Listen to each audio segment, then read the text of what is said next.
Alô, família linda, seja bem-vindo aí ao nosso canal Vamos Viver Maçonaria. Esse amigo e irmão que vos fala é Jair Gomes. Meus irmãos e todos aqueles que acompanham o meu canal, deixa eu te fazer uma pergunta. O que é ser maçom? O que é preciso para ser maçom? Você que é maçom vai ter a resposta na ponta da língua, vai dizer: Jair, para ser maçom é necessário que você seja iniciado. Você passa por todo um processo de admissão na maçonaria. E o não maçom vai dizer que é preciso entrar na maçonaria. Porém, existe um jargão maçônico que diz assim, que há muitos maçons, há muitos profanos, digamos assim, que são maçons, que usam avental. Isso nos dá a entender que aparentemente é necessário que o maçom tenha uma característica, que ele seja uma pessoa diferenciada, que ele seja uma pessoa de fato anormal, ou seja, que de certa forma ele tenha uma postura, que ele seja uma pessoa dentro de um círculo social, mas que ele se apresente de certa forma diferenciado. E nada mais do que essa diferenciação seria apresentada com referência ao mundo profano. Ou seja, para o maçom, os profanos têm características que o maçom não pode ter. Por exemplo, a arrogância, a prepotência, a vaidade, digamos, o comodismo, e etc, etc, etc. Já o maçom, ele deve ter uma postura, ele deve ter um posicionamento, ele deve ter uma vivência. Vivência essa pautada numa horizontalidade e logo uma constância busca pela verticalidade, que nada mais é, quando eu falo verticalidade, é um conceito de busca pela espiritualidade. Mas o que faz ser um maçom? O que faz um homem ser bom, ou aliás, o homem bom se tornar uma pessoa melhor ou excelente, né? Que esse é a propaganda da maçonaria, transformar pessoas boas em pessoas excelentes, como se isso fosse possível, né? Por meio de práticas dogmáticas, por meio de práticas ritualísticas. E o que se vê é que a maçonaria, de certa forma institucional, tem levado os seus associados a se tornarem pessoas religiosas, a pessoas, de certa forma, acreditando que ela estando inserida em uma determinada instituição, elas tornarão-se pessoas melhores. Ou seja, para as igrejas cristãs, né, para as religiões cristãs, o membro ele deve frequentar os cultos, né, evangélicos e os católicos, as missas, para que de certa forma, naquele agrupamento, naquelas reuniões, essas pessoas ao ouvir a palavra e por meio dos louvores, dos cultos ali, possam se tornarem pessoas melhores. Mas isso funciona? Isso de fato, essa vivência religiosa, transforma essas pessoas em pessoas melhores? Cabe você que pertence a essas religiões fazer o seu próprio análise, né? Na sua própria convivência. E na maçonaria, hoje, as instituições têm exigido de forma obrigatória que os seus membros frequentem as reuniões ritualísticas das lojas, oferecendo aos mesmos que, de certa forma, eles vão se tornar pessoas melhores. E isso, muitos maçons têm feito da maçonaria uma religião, têm feito da maçonaria um meio de uma ligação para que eles se tornem pessoas melhores. Mas isso não tem dado fruto a essas pessoas. Essas pessoas não têm alcançado seus objetivos.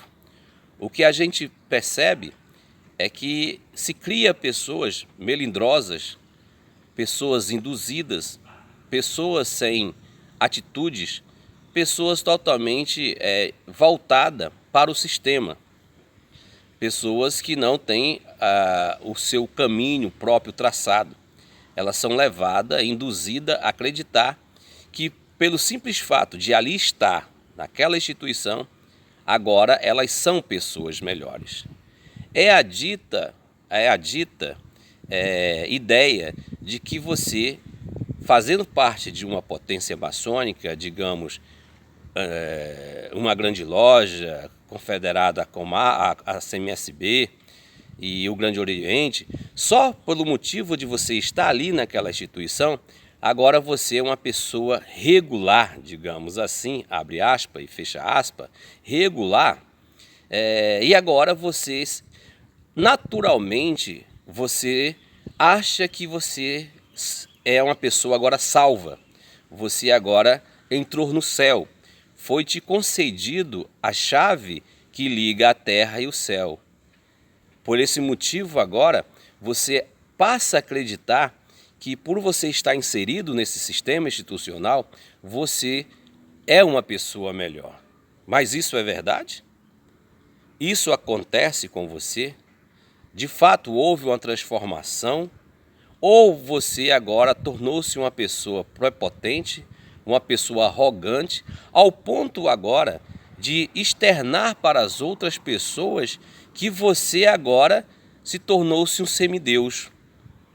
Que outrora você não tinha conseguido ou galgado os seus objetivos, mas agora, por você estar inserido nessa religião, por você estar inserido nesse sistema organizacional, você obteve os teus objetivos e a tua salvação. Não é um tanto irônico isso? Quer dizer que antes você não era uma pessoa boa? Quer dizer que antes você não tinha a condição de se autoanalisar e de se autolapidar? É necessário agora que você esteja dentro de uma instituição autocrática para que você se torne uma pessoa melhor? Eu poderia direcionar a minha fala diretamente a essas pessoas como pessoas hipócritas, pessoas falsas, pessoas que não acreditam em si mesmo, pessoas frágeis, pessoas que não se localizam pela sua própria capacidade intelectual e intuitiva. Porque a partir do momento que eu preciso de um cego para me guiar, cego eu sou.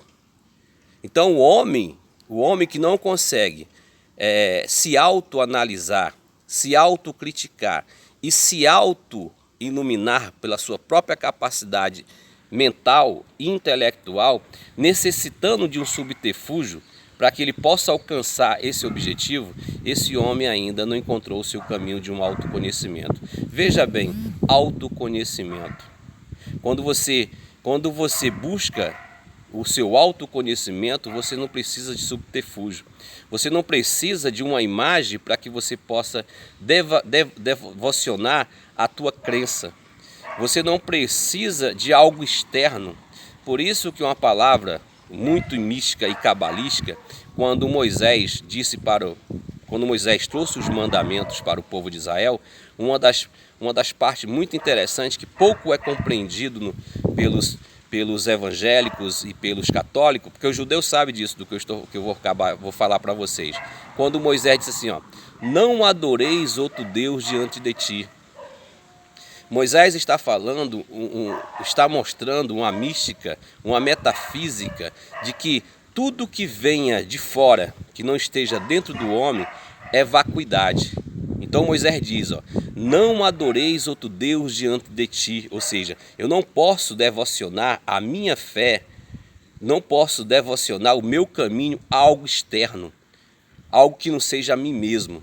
Por isso que Jesus disse que o reino de Deus está dentro de vós, ou seja, Deus está dentro de mim. Então Moisés, ele sabendo disso, ele disse, não adoreis outro Deus diante de ti. Então a partir do momento que você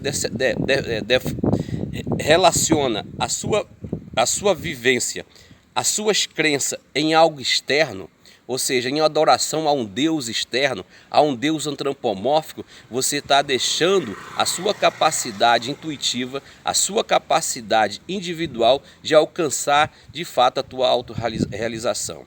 Então hoje não é diferente nas instituições maçônicas. As instituições maçônicas faz os indivíduos acreditar que por eles estar agora dentro de uma instituição, dentro de um templo maçônico, eles vão conseguir o seu autoconhecimento. E isso foge totalmente do que consiste as escolas de mistério, do que consiste de fato a individualidade e a busca pelo autoconhecimento de si mesmo.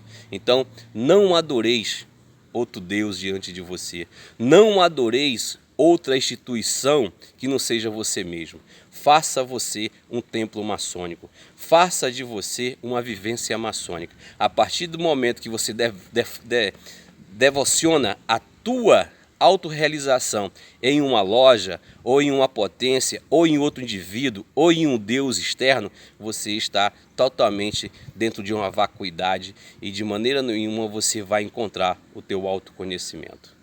Te amo sem te conhecer.